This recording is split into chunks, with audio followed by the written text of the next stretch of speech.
भावी शिक्षक आणि बंधू भगिनींनी, व्याकरण अभ्यास या यूट्यूब चॅनलवर आपल्या सर्वांचं स्वागत.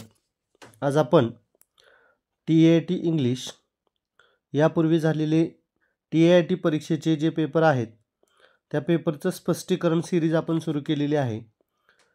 एकूण 30 पेपर आपल्याकडे आहेत. या 30 पेपरमध्ये जेवढे मराठी आणि इंग्रजीचे प्रश्न आलेले आहेत या प्रश्नांचं संपूर्ण विस्तृत असं स्पष्टीकरण तुम्हाला या व्हिडिओच्या माध्यमातून आपण उपलब्ध करून देत आहोत. आज हा व्हिडिओ क्रमांक 6 आहे. यापूर्वी आपले 5 व्हिडिओ अपलोड झालेले आहेत, ते पण तुम्ही पाहून घ्या. त्याचबरोबर पहा, इथं आपला टेलिग्राम चॅनल आहे व्याकरण अभ्यास, यालाही तुम्ही जॉईन करून घ्या. त्यानंतर हा जो आपला यूट्यूब चॅनल आहे त्याला सबस्क्राईब करा, जेणेकरून इथून पुढे येणारे सर्व व्हिडिओज तुम्हाला अपलोड झाल्याबरोबर लगेचच मिळून जातील. शिक्षक अभियोग्यता व बुद्धिमत्ता चाचणी याच्यामध्ये जास्तीत जास्त तुम्हाला PYQचा सराव करणे आवश्यक आहे. आणि त्या PYQमध्ये प्रश्नांचं स्वरूप काय होतं, प्रश्न कशा पद्धतीने सोडवावेत, ऑप्शनवरून प्रश्नांची उत्तरं कशी काढावी, याबद्दल आपण वेगवेगळ्या ट्रिक्स या व्हिडिओच्या माध्यमातून देत आहोत. तर यासाठी तुम्ही हा चॅनल सबस्क्राईब करा. जास्तीत जास्त आपले जे D.Ed B.Ed धारक उमेदवार आहेत यांच्यापर्यंत हा व्हिडिओ पोहोचवा. आज आपण 21 डिसेंबर 2017 रोजी झालेला पहिल्या शिफ्टमधला जो पेपर आहे त्या पेपरमध्ये आलेल्या संपूर्ण प्रश्नांचं स्पष्टीकरण या व्हिडिओच्या माध्यमातून आपण बघत आहोत. चला तर मग सुरू करूया. यामध्ये प्रश्न क्रमांक 1, out of the given option which best expresses the meaning of the given proverb. म्हणे आणि वाक्यप्रचार याच्यावरती हा प्रश्न विचारलेला आहे. आणि या ठिकाणी तुम्हाला प्रोवर्ब दिले, लुक बिफोर यू लीप. बघा, लुक बिफोर यू लीप नावाची ही म्हण आहे. आणि याच्यामध्ये खाली 4 ऑप्शन दिलेले आहेत. Option A, you shouldn't act without first considering the possible consequences or dangers. Option B दिलाय, you should not think of results or consequences before doing any important work. Option C दिलाय, you should close your eyes before jumping from a very high place. Option D, you should not be distracted by the sounds of horns at the time of crossing a busy street. आणि बघा, या ठिकाणी मी या अगोदरच्या व्हिडिओमध्ये आपणास सांगितलंय की ज्या वेळेला प्रोवर्ब दिलेली असते आणि त्याचा मिनिंग खाली ऑप्शनमध्ये दिला आहे, त्यावेळेला त्या प्रोवर्बचा जो मिनिंग आहे तो तुम्ही वाच्यार्थानं घ्यायचा नाही. म्हणी आणि वाक्यप्रचार हे ॲज इट इज, म्हणजे ज्या पद्धतीनं तुम्हाला तिथं शब्द दिलेले असतात, म्हणजे लुक म्हणजे पाहणे, तर असा अर्थ इथं पाहण्यासारखा अर्थ खाली ऑप्शनमध्ये आपण घ्यायचा नाही. म्हणजे वाच्यार्थ दिलेले जे पर्याय असतात ते आपले आन्सर असत नाहीत, लक्षात घ्या. बघा, मग इथं पहिला ऑप्शन दिला आहे, you shouldn't act without considering the possible consequences or dangers.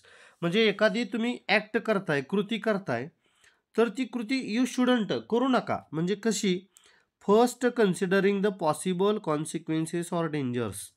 त्या कृतीवरून जे काही तुम्हाला पुढं कॉन्सिक्वेन्सेस म्हणजे त्याचे परिणाम घडतात किंवा त्याच्यामध्ये असलेले जे डेंजर्स आहेत, धोके आहेत, हे माहीत झाल्याशिवाय तुम्ही कुठलीही कृती करू नका, अशा अर्थाची इथं आपल्याला प्रोवर्ब दिलेली आहे. या प्रश्नाचं उत्तर ऑप्शन ए आहे. बघा, परंतु आपल्याला ऑप्शन बाकीचे जे दिले ते चुकीचे कसे आहेत हे सुद्धा बघायचं आहे. यू शुड नॉट थिंक असं म्हटलेलं आहे of results or consequences before doing any important work. म्हणजे तुम्ही एखादं काम करत आहात तर त्याच्या परिणामांचा विचार करू नका, असं हे नकारार्थी आपल्याला या ठिकाणी अर्थ दिलेला आहे. त्यामुळे ऑप्शन हा चुकीचा आहे. You should close your eyes. आता इथं तुम्हाला सांगितलेलंच नाही क्लोज युअर आईज, म्हणजे हा वाच्यार्थ निघतो त्याच्यामधून, म्हणजे फिजिकल अर्थ त्याचा घ्यायचा नाही, लक्षात घ्या. त्यामुळं हाही ऑप्शन इथं चुकीचा आहे. You should not be distracted by the sounds of horns at the time of crossing busy street. आता इथं बिझी स्ट्रीटचा किंवा क्रॉसिंग द रोडचा इथं कुठलाही संदर्भ आपल्याला लुक बिफोर यू लीप याच्यामध्ये दिसत नाही, म्हणून हाही ऑप्शन या ठिकाणी चुकीचा आहे. म्हणून या प्रश्नाचं उत्तर आहे पर्याय ए. यानंतर बघूया आपण पुढील प्रश्न. Most similar in meaning to the underline वर the diffident student never raised her hand in class even when she knew the answer. आता बघा, वर्गामध्ये अशी परिस्थिती असते की एखाद्या विद्यार्थ्याला प्रश्नाचं उत्तर माहिती आहे, तरी परंतु तो त्या प्रश्नाचं आन्सर सांगत नाही. मग असा जो विद्यार्थी असतो त्याच्यासाठी इथं शब्द वापरला आहे डिफिडंट. त्या विद्यार्थ्याला काय म्हणावं नेमकं? तर बघा, असा विद्यार्थी काय असतो? Option A timid, option B confident, option C gay, option C optimistic. आता डिफिडंट म्हणजे कसा? Who has a lack of confidence, ज्याला कुठल्याही पद्धतीचा आत्मविश्वास नसतो, म्हणजे एखादी गोष्ट माहिती आहे परंतु आत्मविश्वासाची कमी त्याच्यामध्ये असते, असा विद्यार्थी म्हणजे डिफिडंट स्टुडंट असतो. आणि मग त्याच्यासाठी तुम्हाला सिमिलर मिनिंग समानार्थी शब्द कोणता हे विचारले, तर त्याच्यासाठी समानार्थी शब्द आहे टिमिड. टिमिड म्हणजे भित्रा, ज्याच्यामध्ये कॉन्फिडन्स नाही असा मुलगा. बाकीचे ऑप्शन बघा, कॉन्फिडंट. आता कॉन्फिडंटमध्ये ज्याच्यामध्ये आत्मविश्वास आहे. आता मग आत्मविश्वास ज्याच्यामध्ये आहे असा मुलगा तर काय करेल? उत्तर देईल. त्यामुळे हा ऑप्शन चुकीचा आहे. गे म्हणजे पण तशाच पद्धतीचा भित्रा असतो, अगदी आपण ज्याला बायल्या वगैरे म्हणतो असा, म्हणजे हाही ऑप्शन येणार नाही. ऑप्टिमिस्टिक. ऑप्टिमिस्टिक याचा अर्थ असतो आशावादी, म्हणजे जो कायम आशावादी आहे, म्हणजे हा परत कॉन्फिडंट विद्यार्थी असेल. ठीक आहे, त्याच्यामुळे हा येणार नाही. तुम्हाला विचारले की डिफिडंट म्हणजे कसा, तर डिफिडंट म्हणजे कसा आहे? टिमिड आहे, भित्रा आहे. ठीक आहे. यानंतर बघा पुढील प्रश्न. A sentence with an underlined phrasal verb is given below. Out of the 4 options choose the one which can be substituted for the given phrasal verb. आणि इथं सेंटन्स दिले, her mother came across these old photos while she was cleaning her daughter's room and started yelling at her. आता बघा, इथं काहीतरी उल्लेख दिसतोय. हर mother came across these old photos while she was cleaning her daughter's room and started yelling at her. आता काहीतरी ती त्या रूममध्ये साफसफाई करते असं आपल्याला दिसतंय आणि काही जुने फोटो त्याच्यामध्ये तिला दिसलेले आहेत आणि मग त्या फोटोशी तिचा संबंध आलेला आहे. मग इथं त्याच्यासाठी फ्रेजल वर्ब वापरले केम अक्रॉस. आणि मग या केम अक्रॉससाठी खालीलपैकी कोणता अर्थ बसतो ते आपल्याला शोधायचं आहे. बघा, option A found unexpectedly, option B deleted, option C threw away, option D burnt. आता बघा, याही अगोदर मी तुम्हाला सांगितलं आहे, जर ऑप्शनमध्ये 3 पर्याय समान असतील तर ते उत्तर असू शकत नाही. इथं ऑप्शनचा जर आपण विचार केला तर option B deleted, option B threw away म्हणजे टाकून दिले म्हणजे डिलीट केले, बर्न्ट म्हणजे जाळून टाकले, म्हणजे हे तिन्ही एकाच अर्थाचे पर्याय असलेले आपल्याला दिसतात. त्यामुळे हे तिन्ही पर्यायाचं आन्सर येऊ शकत नाहीत. केम अक्रॉस म्हणजे भेटणे, सापडणे, तर फाउंड अनएक्सपेक्टेडली अनपेक्षितपणे त्यांना ते फोटो सापडले त्या आईला तिथं, कधी? She was cleaning at her daughter's room. त्यामुळे केम अक्रॉस याला तंतोतंत जुळणारा जो अर्थ आहे तो आहे फाउंड अनएक्सपेक्टेडली. यानंतर बघा पुढील प्रश्न. Choose the word which is most similar meaning in the given to the given word. आणि इथं वर्ड दिला आहे सिग्निफिकंट. आणि सिग्निफिकंट या शब्दाचा मोस्ट सिमिलर म्हणजे समानार्थी शब्द शोधायचा आहे. Option A meaningful, option B insignificant, option C meaningless आणि ऑप्शन डी अनइम्पॉर्टंट. आता बऱ्याच वेळेला सिमिलर विचारलं आहे आणि ऑप्शनमध्ये खाली एक अँटोनिम असतो. तसंच इथं दिलेलं आहे सिग्निफिकंटचा इनसिग्निफिकंट हा काय अँटोनिम आहे, म्हणजे हा ऑप्शन चुकीचा आहे. त्याच्यानंतर बघा मिनिंगलेस, इथं सिग्निफिकंट आहे, सिमिलर विचारलं आहे, मिनिंगलेस हा काय आहे, परत अँटोनिम विरुद्धार्थी शब्द आहे. अनइम्पॉर्टंट म्हणजे कमी महत्त्वाचा हा देखील विरुद्धार्थी शब्द आहे. त्यामुळं सिग्निफिकंट या शब्दाचा सिमिलर वर्ड आहे मिनिंगफुल. ऑप्शन ए या प्रश्नाचं बरोबर उत्तर असेल. यानंतर बघा पुढील प्रश्न. इथं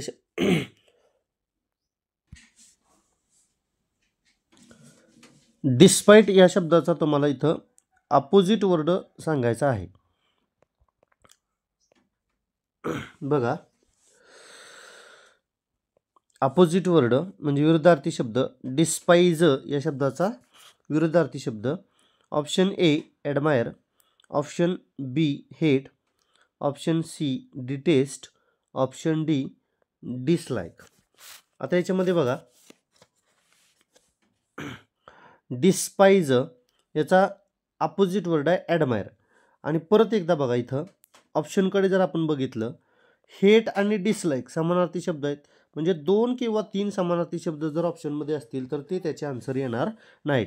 डिटेस्ट हाही हेटचाच समानार्थी शब्द आहे, त्यामुळं डिस्पाइज या शब्दाचा अँटोनिम विरुद्धार्थी शब्द आहे ॲडमायर. ऑप्शन ए या प्रश्नाचं बरोबर उत्तर असेल. यानंतर बघा पुढील प्रश्न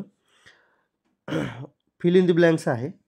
the balloon dash dash gently up into the air. आता इथं द बलून सब्जेक्ट आहे, तुम्हाला सब्जेक्ट वर्ब ॲग्रीमेंटवरती हा क्वेश्चन आहे.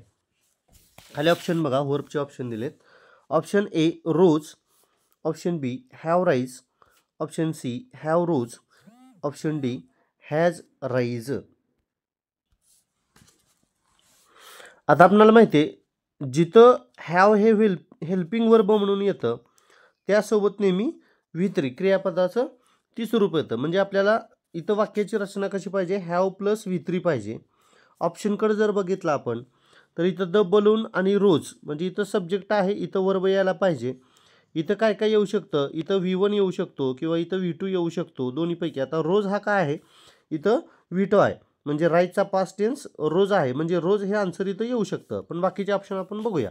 इथं हॅव राईज दिलेलं आहे, हॅव राईज म्हणजे इथं हॅव आहे, इथं मला V3 पाहिजे, राईज हा V1 आहे, म्हणजे हा ऑप्शन चुकीचा आहे. ऑप्शन सी मध्ये बघा इथं हॅव रोज आहे, म्हणजे मला हॅव प्लस V3 पाहिजे, हा V2 आहे, म्हणजे ऑप्शन सी देखील चुकीचा आहे. इथं हॅज राईज, हॅव किंवा हॅव हॅज किंवा हॅव या दोन्हीपैकी एक कोणतंही या ठिकाणी यायला पाहिजे, म्हणजे हॅव किंवा हॅज प्लस V3, म्हणजे इथं हॅज प्लस V3 पाहिजे, इथं परत V1 आहे, म्हणजे हाही ऑप्शन चुकीचा आहे. म्हणजे इथं द बलून नंतर मला नक्कीच इथं काय बसतो, क्रियापदाचं दुसरं रूप रोज बसतं, म्हणून या प्रश्न उत्तर पर्याय ए रोज. यानंतर बघा पुढील प्रश्न. Out of the given options choose the one which is correct active voice of the sentence given below. आता इथं खाली वाक्य दिलंय, grammar is taught to us by the teacher. आता हे वाक्य जे आहे ते पॅसिव्ह वॉइसचं वाक्य आहे, तुम्हाला या वाक्याला काय करायचं आहे, ॲक्टिव्ह वॉइसमध्ये करायचं आहे. आता काही ट्रिक्स आहेत की तुम्हाला सगळेच नियम इथं माहिती असणं आवश्यक नाही. लक्षात घ्या की पॅसिव्ह वॉइसमधून ॲक्टिव्ह वॉइस करताना किंवा ॲक्टिव्ह वॉइसमधून पॅसिव्ह वॉइस करत असताना कुठल्या कुठल्या गोष्टी आपल्याला माहिती आवश्यक आहे. पूर्ण वाक्य समजलं नाही तरी चालेल, किमान 1-2 ट्रिक्स यातल्या जरी माहिती असतील तरी तुम्हाला याचा आन्सर काढता येतं. आता इथं बघा grammar is taught to us by the teacher, इथं इज आहे, याचा अर्थ हे वाक्य प्रेझेंट टेन्समधलं आहे. मग याची आन्सर कुठली कुठली येऊ शकतात लक्षात घ्या. आता पॅसिव्ह वॉइस म्हणजे काय असतो, पॅसिव्ह वॉइस म्हणजे असतो टू बी प्लस V3, अशी ज्या वाक्याची रचना असते त्याला आपण पॅसिव्ह वॉइस म्हणतो. ऑप्शन ए बघा, the teacher teaches us grammar, म्हणजे इथं इजवरून प्रेझेंट आहे, म्हणजे याही वाक्यात टीचेस इथं प्रेझेंट टेन्स आहे, म्हणजे हे आन्सर येऊ शकतं. ठीक आहे.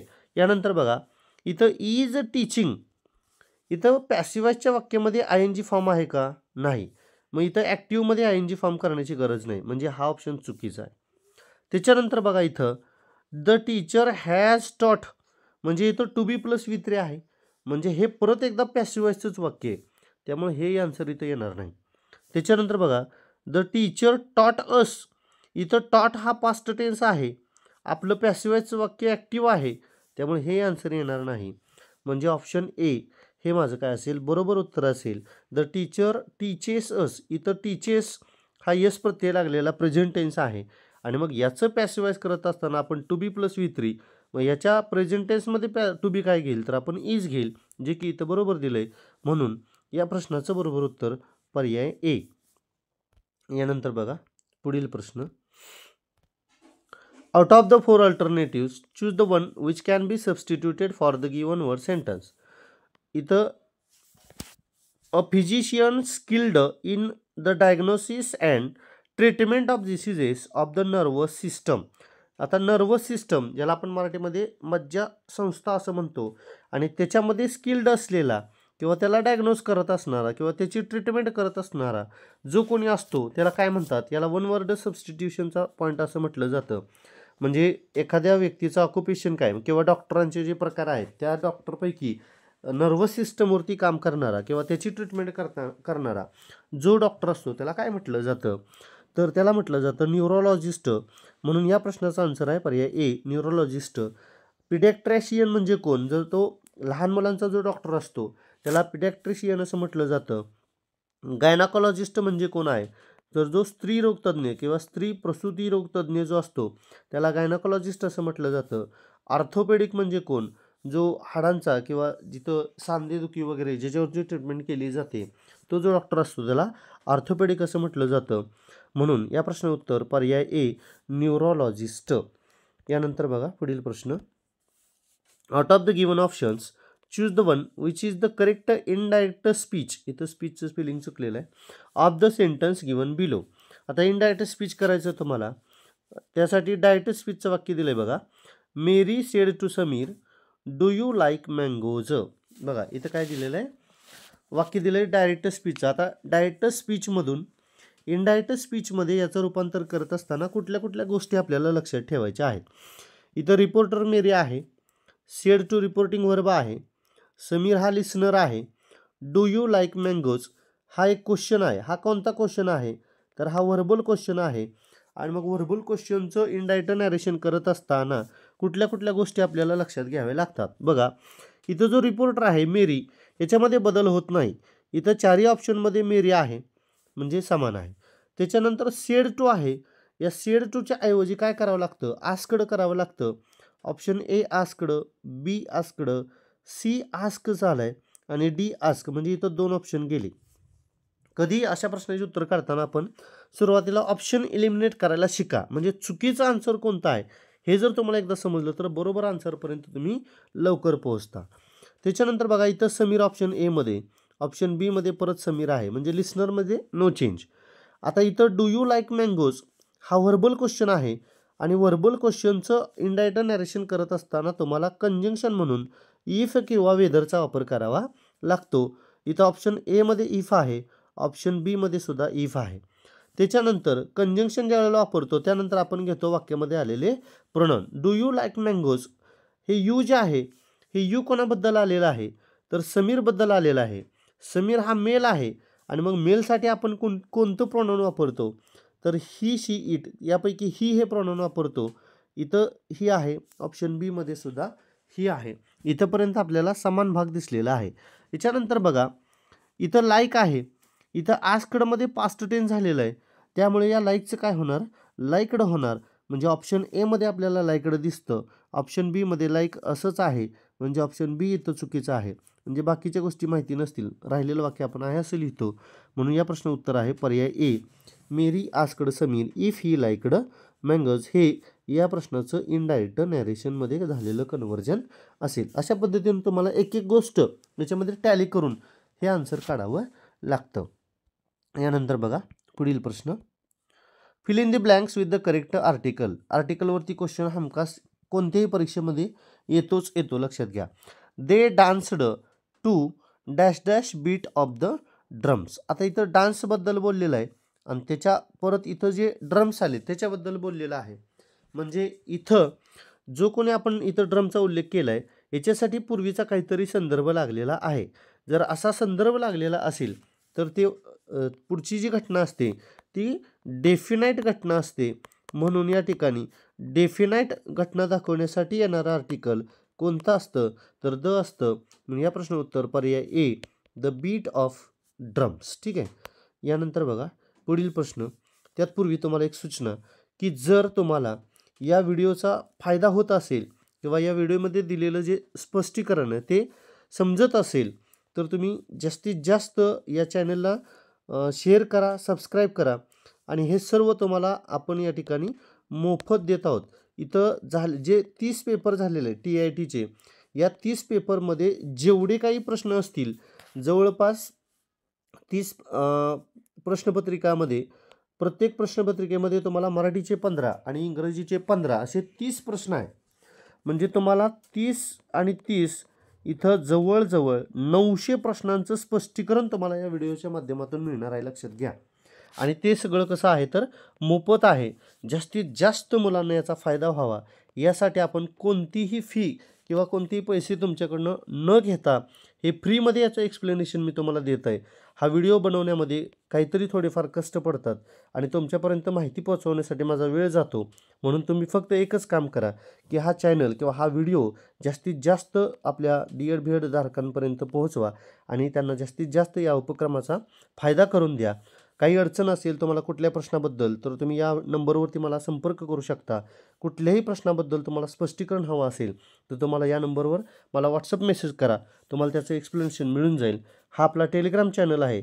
याला तुम्ही काय करा जॉईन करून ठेवा. कोणतीही अडचण असेल, कोणतेही अपडेट तुम्हाला या परीक्षेसंदर्भात असेल तर ते तुम्हाला इथून मिळून जाईल. ठीक आहे. यानंतर आपण बघूया पुढील प्रश्न. A sentence with an underlined phrasal verb is given below. Out of the 4 options, choose the one which can be submitted for the given phrasal verb. आणि इथं फ्रेझल वर्ब कोणती दिलेत बघा. लेआउट हा शब्द दिलाय आणि याचा अर्थ काय होतो?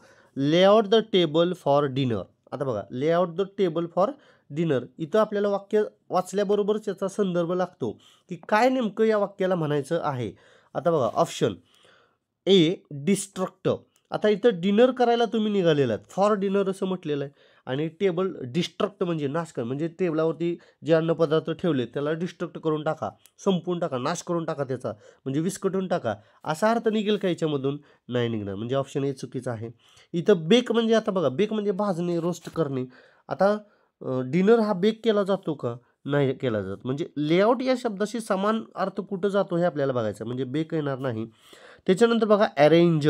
आता अरेंज म्हणजे काय? म्हणजे असं काहीतरी टेबल मांडलेलं आहे, सगळेजण डिनरसाठी इथं तयार झालेले आहेत आणि मग याच्यावरती काय अन्नपदार्थ जे आहेत तुमचे तयार केलेले ते काय करायचे? ठेवायचे आहेत. त्याला आपण अरेंज करणं असं म्हणतो. यालाच आपण काय म्हणतो? त्याचा लेआउट असं म्हणतो. म्हणजे या प्रश्नाचं जे उत्तर आहे ते काय आहे? अरेंज. म्हणजे लेआउट या फ्रेझलचा अर्थ, फ्रेझल व्हर्बचा अर्थ अरेंज असा होतो. आता इग्नाइटचा अर्थ, इग्नाइट हा 2 प्रकारे अर्थ घेतला जातो. इग्नाइटचा वाच्यार्थ घेतला जातो एखादी गोष्ट पेटवणे, ज्वलंत करणे, आणि त्याचा लक्षार्थ घेतला जातो की कुठल्याही गोष्टीला सामोरं जात असताना त्याच्यामध्ये जोश भरणे, अशा पद्धतीचा इग्नाइटचा अर्थ आहे. त्यामुळे हा ऑप्शन इथं बसणार नाही. ऑप्शन डी सुद्धा चुकीचा आहे. म्हणून लेआउट या शब्दासाठी अरेंज हा शब्द इथं बरोबर असेल. यानंतर बघूया पुढील प्रश्न. Out of the given 4 words only one is spelled correctly. Correct स्पेलिंगवरचा हा प्रश्न आहे. Find the word that is correctly spelled. इथं बरोबर शब्द कोणता आहे, म्हणजे स्पेलिंग मिस्टेक कोणत्या शब्दामध्ये नाही हे तुम्हाला शोधायचं आहे. इथं बघा ऑप्शन ए दिला आहे डिसअपॉइंट. आता DIS हा प्रिफिक्स आहे आणि अपॉइंट हा शब्द आहे. हा शब्द बरोबर आहे. म्हणजे या प्रश्न उत्तर हेच आहे. परंतु बाकीचे चुकीचे काय हे आपण या ठिकाणी स्पष्टीकरण करत असताना बघायचं आहे. इथं डिसॲपियर शब्द आहे. मग हा चुकीचा कसा आहे? डिसॲपियर हा शब्द कसा असतो? तर याच्यामध्ये एक यस जास्त झालेला आहे. म्हणजे DIS हा प्रिफिक्स आहे आणि परत ॲपियर शब्द आहे, त्यामुळे हा शब्द चुकीचा आहे. क्युरिओसिटी हा शब्द या ठिकाणी दिला आहे. क्युरिओसिटीमध्ये काय चूक आहे? बघा, CURIOSITY असा शब्द पाहिजे. म्हणजे इथला जो यू आहे तो इथं एक्स्ट्रा टाकलेला आहे. म्हणजे याच्यामध्ये ही मिस्टेक आपल्याला बघायला मिळते. म्हणून ऑप्शन सी अशा पद्धतीनं चुकीचा आहे. कॉन्शियस या शब्दामध्ये बघा, CON कॉन झाला आणि शियस इथं CON यस पाहिजे आणि त्याच्यानंतर मग CIOUS अशा पद्धतीनं हा शब्द बरोबर असेल. म्हणून या ठिकाणी हाही शब्द चुकीचा दिलेला आहे. या प्रश्नाचं बरोबर उत्तर असेल डिसअपॉइंट हा करेक्ट शब्द या ठिकाणी आहे. यानंतर बघा पुढील प्रश्न. Out of the given 4 words only one is not spelled correctly. आता बघा, करेक्टली स्पेल्ड केलेला किंवा करेक्टली नॉट स्पेल्ड केलेला, हे की नाही, म्हणजे चुकीचा कोणता, बरोबर कोणता, अशा पद्धतीनं आपल्याला प्रश्न येतात. Find the word that is not correctly spelled. म्हणजे याच्यामध्ये 3 ऑप्शन बरोबर आहेत आणि एकच ऑप्शन कसा आहे? चुकीचा आहे. Option A definitely, option B necessary, option C discipline, option D consensus. ठीक आहे. आता याच्यामध्ये नॉट करेक्टली स्पेल्ड असं म्हटलेलं आहे. आता याच्यामध्ये बघा, डेफिनेटली हा शब्द कसा लिहिला जातो? तर DEFI, इथं NA केलेला आहे, त्याच्याऐवजी NI असायला पाहिजे आणि मग TELY, डेफिनेटली असं आपण असं म्हणतो, इथं डेफिनेटली असं दिसतं आपल्याला, त्यामुळे याच्यामध्ये चूक आहे. हाच शब्द चुकीचा आहे. नेसेसरी शब्द बरोबर आहे, डिसिप्लिन शब्द बरोबर आहे, कॉन्सेन्सेस शब्द बरोबर आहे. म्हणून या प्रश्नाचं उत्तर पर्याय ए, डेफिनेटली हा शब्द इथं चुकीचा स्पेल्ट केलेला आहे. यानंतर बघा पुढील प्रश्न. A sentence with an underlined idiomatic expression in given, what is the meaning of the idiomatic expression jump the gun. बघा इथं इडियम दिलेलं आहे, तुम्हाला म्हण दिलेलं आहे जम्प द गन, आणि याचा अर्थ तुम्हाला विचारलेला आहे. जम्प द गन म्हणजे काय? ऑप्शन ए बघा, to do something very soon especially without thinking carefully about it. Option B, to take a lot of time in doing something. Option C, to consult a lot of people before actually doing a thing. आणि none of the above. आता none of the असणार नाही, कारण एवढं explanation दिलं आहे, म्हणजे याचा काही ना काही अर्थ आपल्याला इथं बघायला मिळतो. आता जम्प द गन म्हणजे एखादी क्रिया कशी आहे, क्विक, तात्काळ आपण करतो, म्हणजे बंदुकीची गोळी जशी स्पीडनं जाते तशा पद्धतीनं. परंतु मी वारंवार सांगतो की याच्यामध्ये आपल्याला लक्षात घ्यावा लागतो. आता इथं बघा ऑप्शनकडे जर आपण बघितलं तर option A, to do something very soon, म्हणजे येतं बघा सूनवरून आपल्याला लक्षात येतं व्हेरी सून म्हणजे अतिशय लवकर. जम्प द गन, बंदूक जशा पद्धतीने कार्य करते तशा पद्धतीनं. Especially without thinking carefully about it, म्हणजे कुठलीही आपण त्याच्याबद्दल काळजी न करता, त्याचा विचार न करता एखादी गोष्ट आपण करतो, त्यालाच म्हटलं जातं जम्प द गन. म्हणून या प्रश्नाचं उत्तर आहे पर्याय ए. ठीक आहे. यानंतर आपण बघूया पुढील प्रश्न. ठीक आहे, तर अशा पद्धतीनं इथं इंग्लिशचे प्रश्न आपले संपलेले आहेत. असेच प्रश्नांचं स्पष्टीकरण तुम्हाला या व्हिडिओच्या माध्यमातून मिळतील. आपला प्रयत्न असेल एकूण तुम्हाला 60 व्हिडिओमध्ये संपूर्ण झालेले जे पेपर आहेत त्या प्रश्नांचं अगदी विस्तृत स्पष्टीकरण, त्याच्यामध्ये जे ऑप्शन आलेले त्या ऑप्शनचं देखील स्पष्टीकरण आपण या व्हिडिओच्या माध्यमातून देत आहोत. तर आपण जास्तीत जास्त या व्हिडिओला आपल्या मित्रांपर्यंत पोहोचवा. धन्यवाद.